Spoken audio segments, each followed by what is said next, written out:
I am speaking on discernment.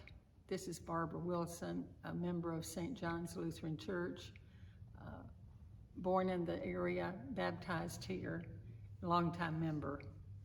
For discernment, for me, has occurred two specific times, and I remember that I wanted to share. One of those was as I was a single person living in Winston-Salem and teaching. I had lots of friends. I had roommates, housemates, and marriage was not in my picture as I thought, because I was too interested in paying bills, going toward my career as a teacher, wherever it would lead me. But during the time with activities with a singles group there, I got to know another member, a gentleman, and we had fun together and so forth, and we initially became engaged.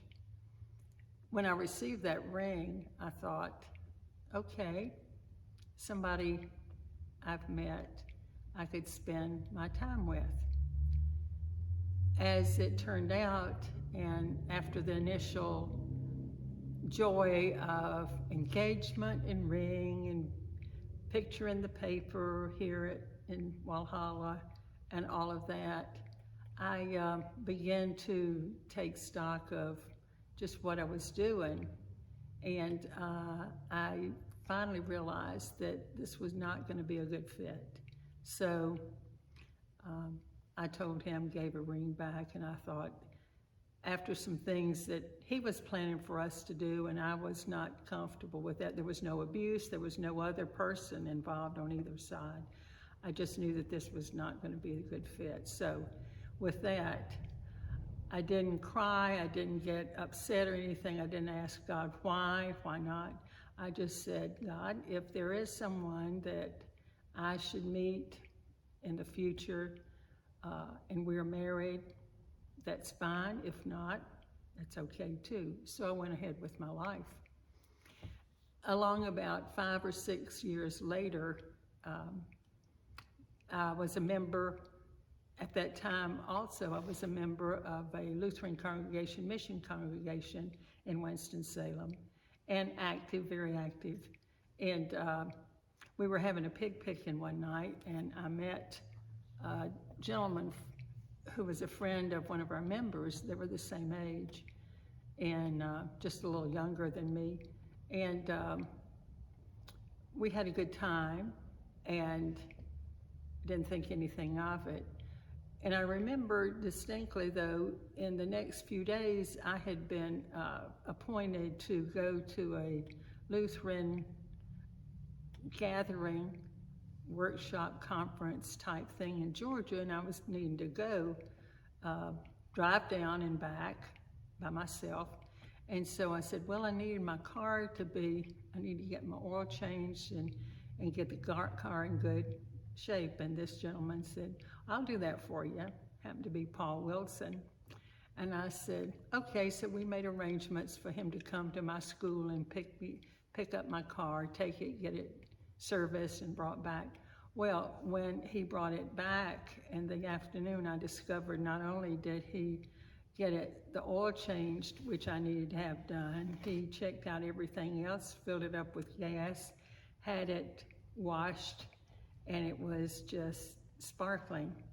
So I thought, well, I'll just make him some brownies as a thank you for doing that, which I did. Well, then that moved on to dates and so forth. So that was in the fall of 80. And we then were engaged in the March of 81 and married August of 81. And so 40 years later, that's history.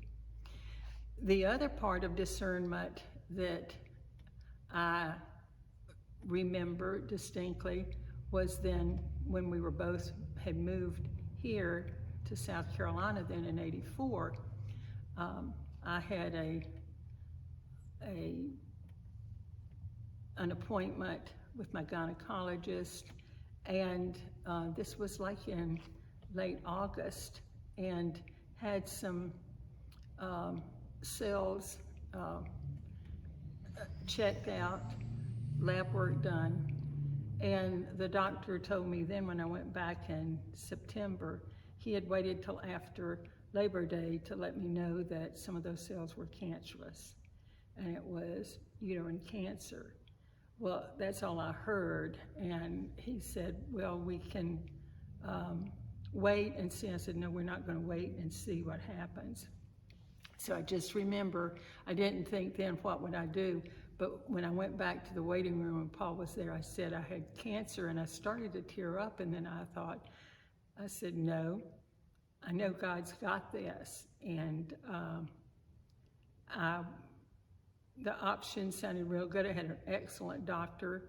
He was going to refer me to some excellent doctors in Greenville. So I said, no, we're not going to wait. So 2 weeks then, after that day, I went to Greenville, had surgery, major surgery. Didn't know the outcome of that, but it was wonderful because I never had, going that early, I never had any chemo, any shots, no follow-up medication for anything. So that was in 2014. Didn't know what I was going to do in retirement, and I thought, and I didn't say, well, why me now? Because I just retired. And so I just decided, well, something will come along. I took part-time work at H&R Block. But after that surgery then, I had to recover. And my sister, I always remember this, she had brought to me in the hospital when I was recovering a little Ziploc bag with a set of knitting needles and a ball of cotton yarn that I could work on dishcloth that we had talked about doing some months earlier. But I couldn't really reach it. So when I came home and I needed some time to do some recovery, I did that, and I told Paul, go down to Walmart and get some blue yarn because I needed to make a blanket for a new nephew that was coming along. So that, to me, recovery was not a bad time, it was a good time.